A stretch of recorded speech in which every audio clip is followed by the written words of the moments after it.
وفادار گواہ ہونا۔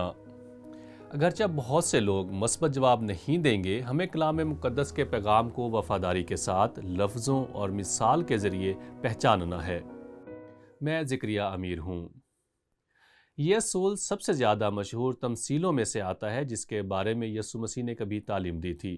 بونے والے کی تمثیل۔ دنیا کی زیادہ تر ثقافتیں اس مثال کو پہچان سکتی ہیں، بونے والا جو بیج بونے نکلتا ہے۔ مجھے یاد ہے کہ میں یہ خود ہاتھ سے یا کسی چھوٹی مشین سے کرتا تھا۔ آپ جانتے ہیں بیج بونا۔ آج بھی آپ باغیچے کی منصوبہ بندی کرتے وقت بیج کی پہچان کر سکتے ہیں۔ آپ جانتے ہیں بیج بونے والا بیج بونے جا رہا ہے، اور اس طرح یسوع مسیح نے اس تمثیل کا استعمال ایک بہت ہی اہم سچائی کو بیان کرنے کے لیے کیا۔ مقدس مرکز رسول کی معرفت لکھا گیا انجیل بیان، اس کا 4 باب اور 4 آیت میں ہم پڑھتے ہیں، اور بوتے وقت یوں ہوا کہ کچھ راہ کے کنارے گرا اور پرندوں نے آ کر اسے چگ لیا۔ اب ایسا ہوا کہ یسوع مسیح نے تمثیل سنائی اور اس نے 4 نکات بیان کیے، اور پھر بعد میں جب وہ رسولوں کے ساتھ اکیلا تھا تو اس نے اس کی تشریح بھی کی۔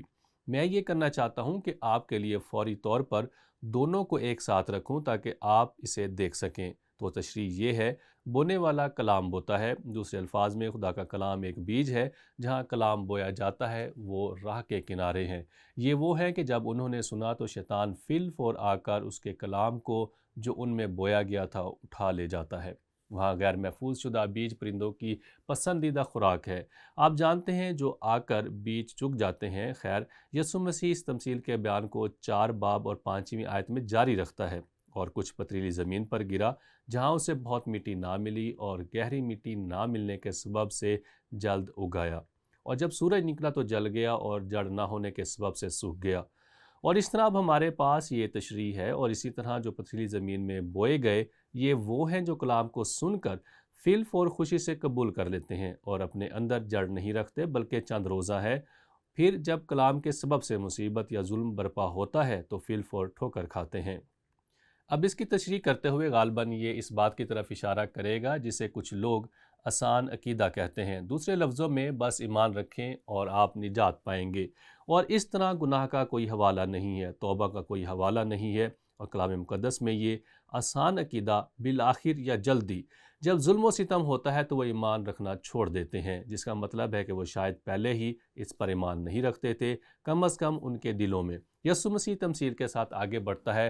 مرکز رسول کی انجیل اس کا 4 باب اور 7 آیت، اور کچھ جھاڑیوں میں گرا اور جھاڑیوں نے بڑھ کر اسے دبا لیا اور وہ پھل نہ لایا۔ اب رسولوں کے ساتھ تشریح یہ ہے، اور جو جھاڑیوں میں بوئے گئے وہ اور ہیں۔ یہ وہ ہیں جنہوں نے کلام سنا اور دنیا کی فکر اور دولت کا فریب اور چیزوں کا لالچ داخل ہو کر کلام کو دبا دیتے ہیں، اور وہ بے پھل رہ جاتا ہے۔ اور جب آپ اس تمثیل کے بارے میں سوچتے ہیں تو واپس جائیں اور کرنتھس کی کلیسیا کو لکھا گیا خط پڑھیں۔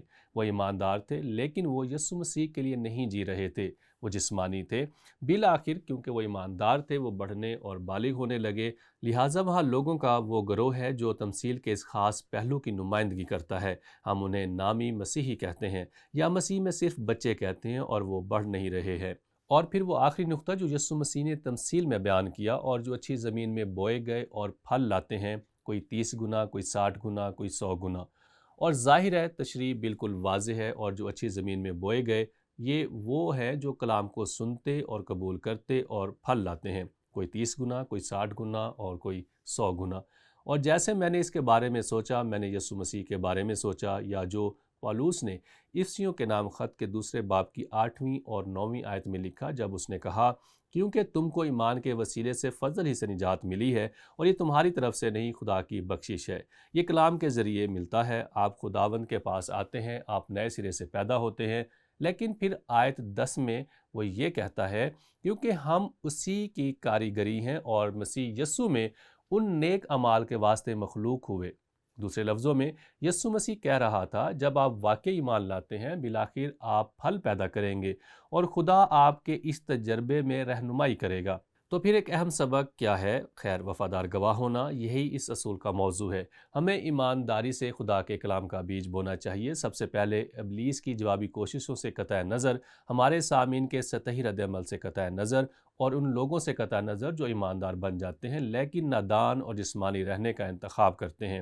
اور میرا ایمان ہے کہ اس تمثیل سے حاصل ہونے والے اسباق کے سلسلے میں یہ اہم ہے اس سے ایک اور سبق ملتا ہے کہ خدا کا کلام طاقتور ہے، کلام مقدس کی طاقت۔ اور عبرانیوں کے مصنف نے اس بارے میں لکھا جب اس نے کہا، کیونکہ خدا کا کلام یہی وہ بیج ہے جو بویا جاتا ہے۔ خدا کی سچائی، کیونکہ خدا کا کلام زندہ اور مؤثر اور ہر ایک دو دھاری تلوار سے زیادہ تیز ہے اور جان اور روح اور بند اور گودے کو جدا کر کے گزر جاتا ہے۔ اور یقیناً وہ استعارہ کا استعمال کرتے ہوئے ایک ایسے نقطے کو بیان کر رہا ہے کہ خدا کا کلام ہمارے دلوں میں گہرائی تک داخل ہو سکتا ہے اور دل کے خیالوں اور ارادوں کو جانچتا ہے۔ اور اس طرح عبرانیوں کا مصنف واقعی اس بات کی تصدیق کر رہا ہے کہ یسوع مسیح نے کیا کہا۔ جب خدا کا کلام واقعی ہمارے دلوں میں جڑ پکڑتا ہے تو عکاسی، غور و فکر اور جواب کا سوال یہ ہے، اگرچہ خدا خود مختار اور انسانی تقدیر کا اختیار رکھتا ہے، ہم کن طریقوں سے لوگوں کے دلوں کو تیار کرنے میں مدد کرنے کے لیے اپنا کردار ادا کر سکتے ہیں تاکہ وہ خدا کے کلام کا مثبت جواب دیں۔ خیر، ایک نقطہ جس کے بارے میں سوچتا ہوں وہ یہ ہے کہ یہ ہمارے پاس بچوں کے یا پوتے پوتیوں کے والدین کے طور پر آتا ہے۔ والدین کے طور پر ہمیں نمونہ بننا چاہیے کہ یسوع مسیح کے چنے ہوئے شاگرد ہونے کا کیا مطلب ہے۔ یہ سب سے طاقتور طریقوں میں سے ایک ہے جو ہم اپنے بچوں تک پہنچاتے ہیں، اور یہ واقعی بہت دلچسپ ہے۔ اگر آپ بچے کی نشو و نما کے مراحل کا مطالعہ کرتے ہیں، جب بچہ تقریباً 2 سال کا ہوتا ہے تو اس میں ایک عظیم صلاحیت نقل کرنا ہے۔ وہ آپ کے ہر کام کی تقلید کرتے ہیں۔ اب بدقسمتی سے یہ انہیں مصیبت میں ڈال دیتا ہے، کیونکہ وہ دیکھتے ہیں کہ آپ الماری سے برتن اور توا نکالتے ہیں اور وہ بھی برتنوں اور توے کو الماری سے باہر نکالنا چاہتے ہیں۔ اور بدقسمتی سے ہم بعض اوقات انہیں بہت مشکل پوزیشن میں ڈال دیتے ہیں اور ہم ان کی تخلیقی صلاحیتوں کو کسی اور سمت میں جانے سے محدود کرتے ہیں، کیونکہ یہ ان کے سب سے بڑے تحفوں میں سے ایک ہے، جستجو اور تقلید۔